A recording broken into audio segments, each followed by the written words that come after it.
Oke, selamat malam teman-teman. Jadi kita masuk ya pertemuan ketujuh yaitu tentang analisa obligasi. Jadi kalau analisa obligasi bedanya apa dengan analisa saham? Analisa saham hampir sama ya teman-teman ya. Tapi kalau obligasi ada sedikit perbedaan. Dia nggak hanya fokus ke apa ya internal aja, tapi juga menitik beratkan terhadap faktor eksternal juga sama ya. Tapi ada perbedaan, ada persamaan juga ada ya teman-teman ya. Itu untuk analisa obligasi. Nah, lebih lengkapnya di sini nih. Jadi analisa obligasi itu sama dengan analisa kesehatan penerbit ya. Nah, maksudnya gimana? Maksudnya itu adalah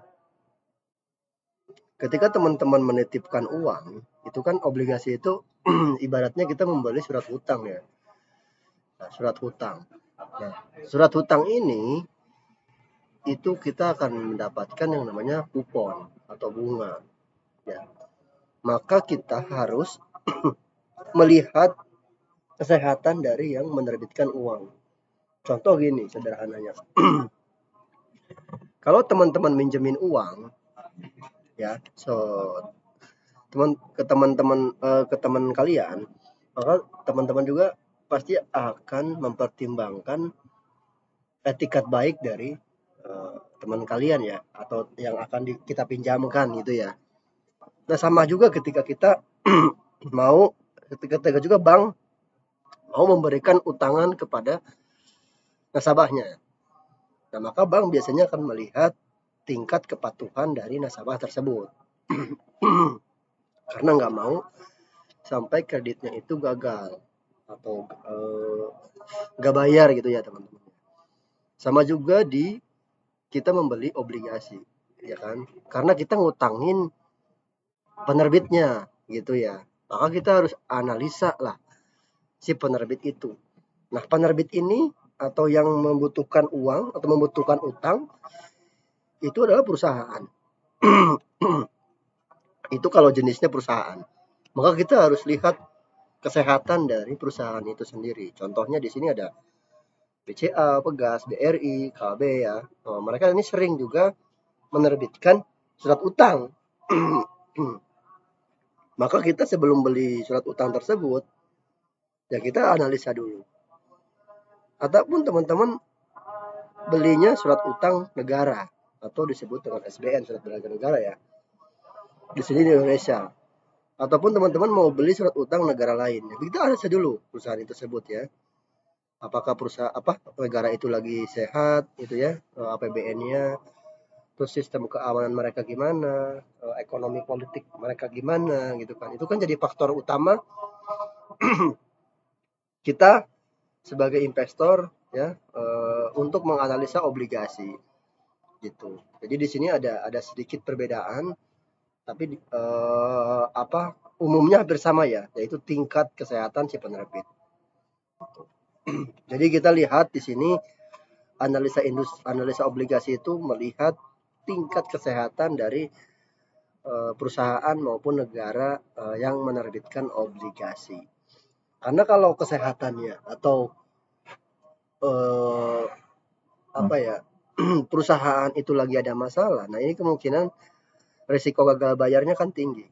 Maka kita hindari hal-hal yang seperti itu. Nah, analisanya apa aja sih mengenai kesehatan si penerbit ini? Ya, yang pertama kita gunakan yang namanya analisis fundamental. Ya, jadi analisis fundamental ini analisis yang menggambarkan fundamental dari si penerbit itu, ya, penerbit itu. Nah, penerbit di sini salah satunya adalah perusahaan. Mungkin kita agak fokus di perusahaan ya, karena kalau pemerintah itu lebih mudah ya. Kita tinggal lihat pemerintah secara umum dijamin ya oleh negara gitu ya. Jadi ya jauh lebih aman. Tapi di sini fundamental di sini ya salah satunya di perusahaan. Nah, detailnya seperti apa ini kita lihat yaitu melihat analisis laporan keuangan. Ya.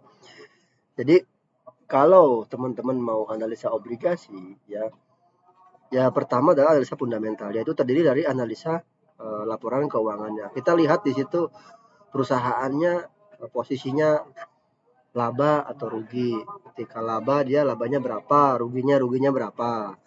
Terus lihat neracanya. Ya, neraca di situ seperti apa, posisinya apakah banyak aktiva lancarnya atau banyak aktiva tidak lancarnya. Ya, hutangnya bagaimana, gitu kan, modalnya berapa, gitu kan, perbandingan antara ya ini neracanya dilihat ya teman-teman ya. Terus arus kasnya ya, di sini yang paling penting arus kasnya ya, karena untuk mengetahui kemampuan perusahaan membayar bunga dan juga melunasi utang pokoknya. Jadi kita melihat di sini kemampuan perusahaan itu ya fokus di arus kas, karena kupon itu dibayarkan berkala. Mungkin ada yang 3 bulan sekali, ada yang 6 bulan sekali, atau ada yang setahun sekali. Tapi intinya ketika jatuh tempo ya harus segera dibayar gitu. Maka di sini dikatakan ya, yaitu di bagian arus kas fokusnya. Terus rasio keuangan. Nah, rasio keuangannya yang mana, Pak? Nah, kalau di saham biasanya kita banyaknya di NPM gitu ya, ROA gitu ya. Tapi kalau di obligasi itu biasanya yang dilihat adalah debt to equity ratio atau DER. Nah, ini perbandingan antara hutang dibandingkan modalnya ya. Kalau semakin besar, nah maka jadi catatan ya gitu, karena utangnya makin besar juga gitu. Terus interest coverage ratio juga sama, jadi tingkat bunga ya, ya mereka membayar bunganya berapa persen gitu dari tingkat pendapatannya ataupun labanya. Nah, ini perlu dicermati juga. Terus debt service coverage ratio juga sama nih teman-teman. Jadi ini rasio-rasio keuangan yang teman-teman harus catat ya ketika mau berinvestasi obligasi ya, di perusahaan maupun negara juga bisa ya teman-teman ya. Terus profil risiko penerbit juga sama ya. Dalam hal ini perusahaan ya itu harus memahami industri di mana perusahaan itu berada. Terus potensi risiko bisnisnya bagaimana gitu kan. Nah, kalau sektor properti pasti akan berbeda dengan sektor pertambangan ataupun sektor industri ya, pasti akan berbeda, atau manufaktur itu juga akan berbeda. Tapi intinya kita harus lihat dulu potensi risiko bisnisnya dan dampak ekonomi terhadap bisnis perusahaan. Jadi seperti apa ya? Jadi kita analisis dari sisi profil risikonya. Jadi analisis ini sering digunakan ya untuk menentukan apakah penerbit memiliki kemampuan yang memadai untuk memenuhi kewajiban utangnya. So, jadi analisis fundamental ini menjadi faktor utama untuk menentukan ya obligasi ini layak beli atau tidak. Yang selanjutnya, yang kedua itu adalah analisis yield ya, atau hasil. Jadi ini hasilnya seperti apa? Contohnya yield di sini kalau kita beberapa lihat ya, ini mengenai imbal hasil yang diharapkan dari obligasi. Jadi ini kaitannya dengan kupon, dengan harga obligasi ya, dan lain-lain. Nah, ada beberapa jenis sih. Beberapa jenis yield yang digunakan dalam analisa obligasi. Jadi teman-teman kalau mendengar istilah yield itu biasanya dikaitkan dengan obligasi. Jadi ini mengenai imbal hasil ya dari obligasi secara menyeluruh. Nah, di sini beberapa yield. Yang pertama adalah current yield. Kedua adalah YTM, yield to maturity. Yang ketiga adalah yield spread ya, spread. Untuk current yield itu adalah mengukur pendapatan dari kupon atau bunga relatif terhadap harga pasar saat ini. Intinya current yield ini dia mengukur hanya seberapa penting ya apresiasi pasar dari harga obligasi ini gitu. Ini untuk saat ini yang berjalan berapa. Sedangkan untuk YTM yield to maturity itu perbedaannya adalah ketika kita simpan sampai jatuh tempo itu berapa yang akan kita dapatkan gitu. Jadi contohnya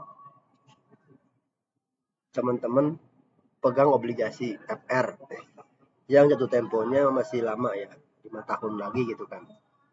Nah, sedangkan kan teman-teman belinya di harga premium 100% lebih. Nah, maka yieldnya pasti akan berubah karena kita belinya melebihi 100%. Beda juga ketika teman-teman beli harga obligasi di bawah 100%, maka yieldnya pasti akan naik gitu ya.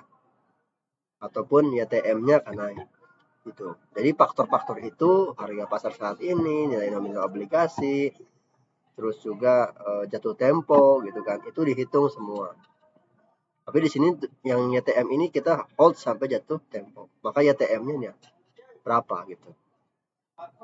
Terus yield spread ini lebih ke perbedaan ya antara obligasi, misal obligasi perusahaan versus obligasi pemerintah, ataupun juga obligasi jangka pendek dibandingkan dengan obligasi jangka panjang. Nah, ini spreadnya ini biasanya menjadi beberapa indikator ya untuk menandakan bahwa negara ini dalam krisis atau tidak. Nah, nanti lengkapnya untuk yield spread ini bisa kita bahas ya mengenai kurva ya. Kurva apa ya namanya? Saya lupa. Tapi kurva itulah yang akan menentukan biasanya krisis atau tidak sebuah negara itu dari yield-nya ya.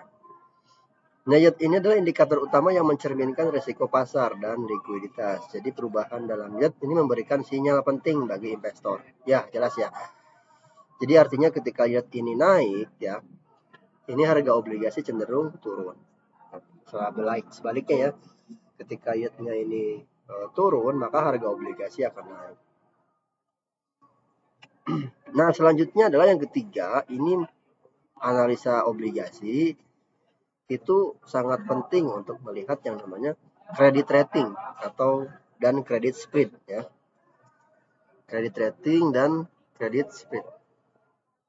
Nah, maksudnya gimana? Untuk credit rating ini itu penilaian terhadap kualitas kredit obligasi. Jadi perusahaan ini kan tadi kita lihat ya dari sisi laporan keuangannya, terus dari sisi debt to equity ratio-nya gimana, manajemennya gimana gitu kan. Nah, itu semua udah ada yang mengaturnya atau yang menilainya. Jadi kita bisa analisa sendiri bisa ya. Nah, tapi ada lembaga yang khusus memberikan rating tersebut. Batas kredit tersebut ya, yaitu namanya credit rating. Di sini ada kalau di luar negeri itu ada Moody's, S&P dan juga Fitch ya. Nah, sedangkan di Indonesia itu ada lembaga yang namanya Pepindo. Ya, itu lembaga yang memberikan rating terhadap perusahaan yang akan menerbitkan obligasi. Jadi di sini Pepindo itu tugasnya melihat tingkat kesehatan, tingkat kekuatan bayar obligasinya gitu kan. Jadi itu semua akan di combine gitu ya dengan yang namanya rating. Nah, rating ini perusahaan semakin tinggi ratingnya biasanya semakin bagus dan juga tingkat bunganya semakin kecil, semakin efisien ya. Sebaliknya, kalau ratingnya semakin rendah, biasanya dia akan menawarkan yield atau menawarkan tingkat bunga lebih tinggi. Contohnya di sini ada perusahaan A, dia ratingnya adalah triple A ya. Sedangkan yang satu lagi perusahaan C gitu ya, dia ratingnya B- gitu ya, single B- gitu ya. Nah, maka yield atau bunga yang ditawarkan perusahaan triple A dengan single B- ya, itu akan berbeda. Kalau yang A itu biasanya bunganya contohnya 6%. Sedangkan yang B- itu pasti di atas 6%. Dia bisa nawarin 7 atau 8% gitu. Apalagi yang di bawah itu ya, biasanya jauh lebih tinggi nawarin bunganya gitu. Maka perusahaan berlomba-lomba di sini untuk mendapatkan rating tertinggi gitu ya. Biasanya mereka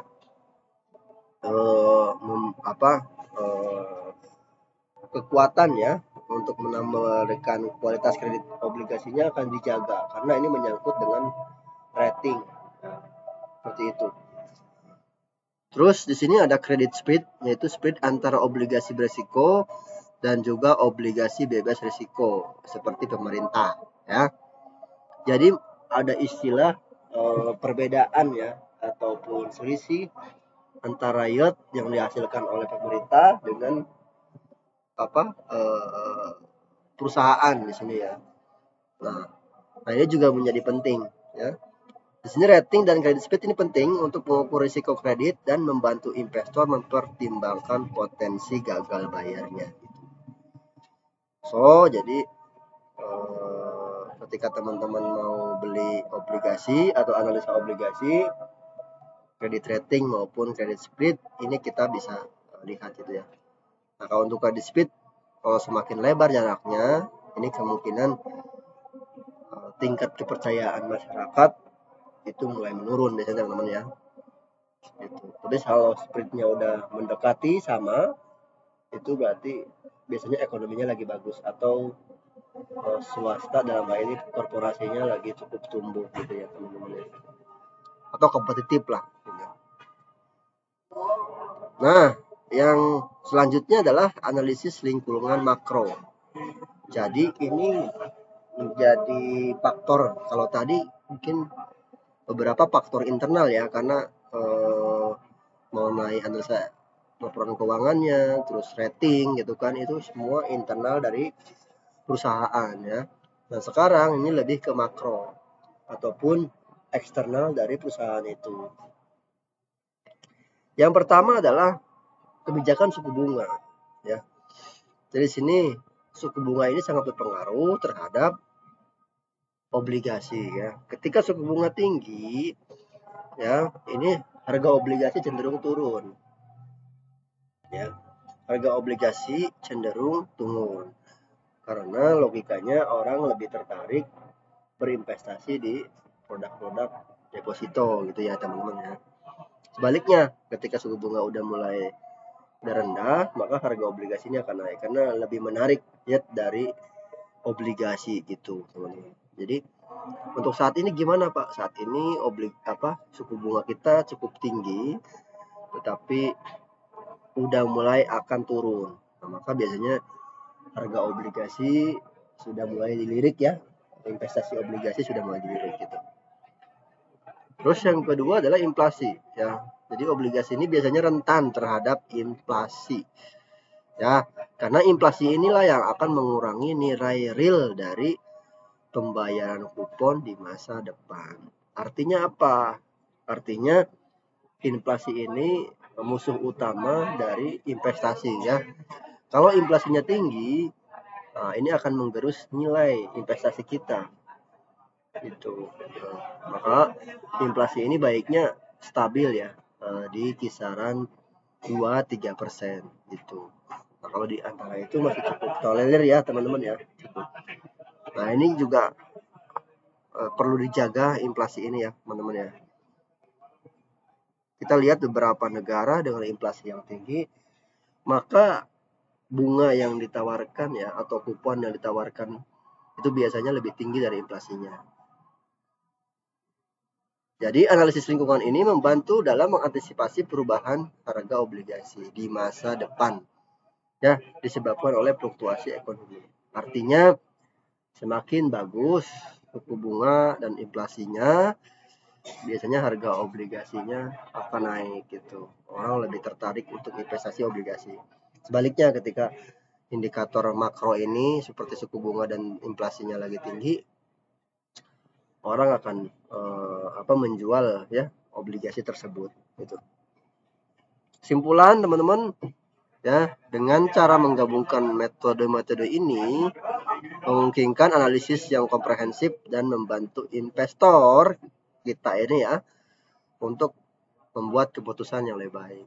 dan dalam memilih obligasi sesuai profil risiko dan tujuan investasi masing-masing gitu. Jadi teman-teman dengan metode yang tadi ya, mulai dari analisis fundamental, terus di sini kita lihat analisis makro, terus lihat credit rating maupun yield ya. Ini semua membantu kita nih untuk memilih obligasi mana yang bagus gitu ya. Seperti itu. Mungkin itu ya untuk presentasinya. Nah, sekarang kita coba lihat langsung di aplikasi Bright bagaimana melihat itu semua ataupun beberapa indikator tadi yang bisa kita perhatikan gitu teman-teman.